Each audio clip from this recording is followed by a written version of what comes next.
यहां पर आप सबको लखनऊ में जानने समझने का अवसर प्राप्त होगा।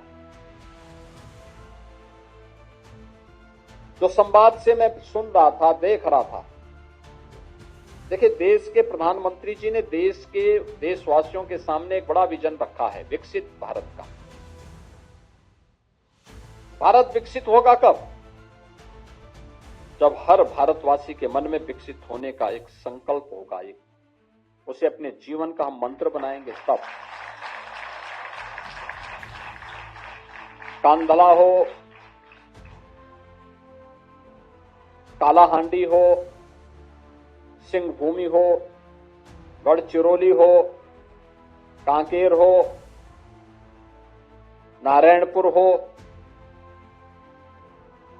बालाघाट हो या बीजापुर, जब ये सब विकसित होंगे तो भारत विकसित होगा। और भारत विकसित होगा 140 करोड़ भारतवासियों की आशा और आकांक्षा के अनुरूप हमें विकास हर जगह देखने को मिलेगा। इसके लिए उन्होंने पंचप्रण की बात की। 5 प्रण हर भारतवासी के मन में आने चाहिए। एक, अपनी विरासत पर गौरव की अनुभूति होना। हम भारत के सभी महापुरुषों के प्रति, देवी देवताओं के प्रति, ऋषि मुनि परंपरा के प्रति, स्वतंत्रता संग्राम सेनानियों के प्रति श्रद्धा का भाव रखते हैं। प्रधानमंत्री जी ने इस बात को कहा, विरासत पर गौरव की अनुभूति हमारे मन में होनी चाहिए आगे बढ़ने के लिए। नंबर 2, उन्होंने कहा गुलामी की मानसिकता को त्यागना होगा। गुलामी की मानसिकता क्या? ये है जो हम लोगों के मन में आती है, साहब हम नहीं कर पाए, ये गलत है। हम कर सकते हैं, हम करेंगे, ये भाव हमारे मन में होना चाहिए। तीसरा, देश की सुरक्षा के लिए अपना बलिदान देने के लिए सदैव तत्पर रहने वाली सेना, अर्धसेना और पुलिस के जवानों के प्रति, उस यूनिफॉर्म के प्रति हर भारतीय के मन में सम्मान का भाव होना चाहिए। चौथा, सामाजिक एकता का, एक भारत श्रेष्ठ भारत। देश के अंदर राज्य अलग अलग होंगे, जातियां अलग अलग होंगी, खान पान अलग अलग होगा, बोली भाषा अलग अलग होगी, लेकिन इस सब के बावजूद हम भारतीय हैं। नेशन फर्स्ट के इस अभियान के साथ हम सब जुड़ करके कार्य करेंगे। यह सामाजिक एकता का भाव, एकता का यह भाव हर भारतीय के मन में होना चाहिए। और पांचवां, जो प्रधानमंत्री जी ने हर भारतवासी से अपील की, और वह नागरिक कर्तव्य। छात्र अपने दायित्वों का निर्वहन करें, शिक्षक अपने दायित्वों का निर्वहन करें, समाज के हर तबके का व्यक्ति, किसान अपने कर्तव्य का निर्वहन करे, युवा अपने कर्तव्य का निर्वहन करे, सरकारी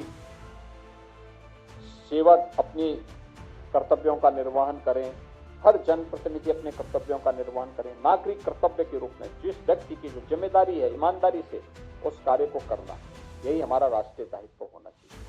ये पंचप्रण विकसित भारत की आधारशिला बनेंगे और विकसित भारत भारत की 140 करोड़ आबादी की आशा और आकांक्षाओं के अनुरूप होगा। उस अभियान के साथ जुड़ने का कार्य और ये जो आपका आना है, एक दूसरे को समझना है, ये भी विकसित भारत की परिकल्पना को, संकल्पना को आगे बढ़ाने का ही अभियान है। आज सब आए हैं, मैं जरूर चाहूंगा कि विधानसभा और मेट्रो का भ्रमण आप जरूर करें। आप में से बहुत सारे लोगों ने नहीं किया होगा, लेकिन जरूर करें, देखें कैसे विकास होता है, पब्लिक ट्रांसपोर्ट का माध्यम कैसे आगे बढ़ सकता है, विधानसभा कैसे होनी चाहिए। अगर विधानसभा हो सकती तो हमारी ग्राम पंचायत और नगर निकाय भी तो ऐसे हो सकता है, हमें भी प्रयास करना चाहिए। ऐसे ही आप लोग आए हैं और भगवान राम के वनवास के दौरान सबसे ज्यादा उनके मित्र बने वह जनजातीय समुदाय के लोगों ने उनका सहयोग किया। पूरे वनवास के दौरान 14 वर्षों में भगवान राम की पावन जन्मभूमि में भगवान राम का भव्य मंदिर का निर्माण हो गया। मैं चाहूंगा उत्तर प्रदेश की युवा कल्याण विभाग एक बार इन सब लोगों को अयोध्या का भी भ्रमण करवाए, देखें लोग अयोध्या और विकास कैसे होता है। जो आज अयोध्या में देखेंगे ना, आज से 8 साल 10 साल पहले वो नहीं था वहां अयोध्या में। बहुत पतली सड़कें हुआ करती थी, कुछ भी नहीं था। आज देखिए कितना विकसित हो गया।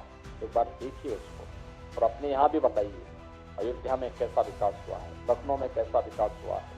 ऐसे ही हमें भी मॉडल बनाना चाहिए। ये चीजें आप कहेंगे अवश्य विकास होगा।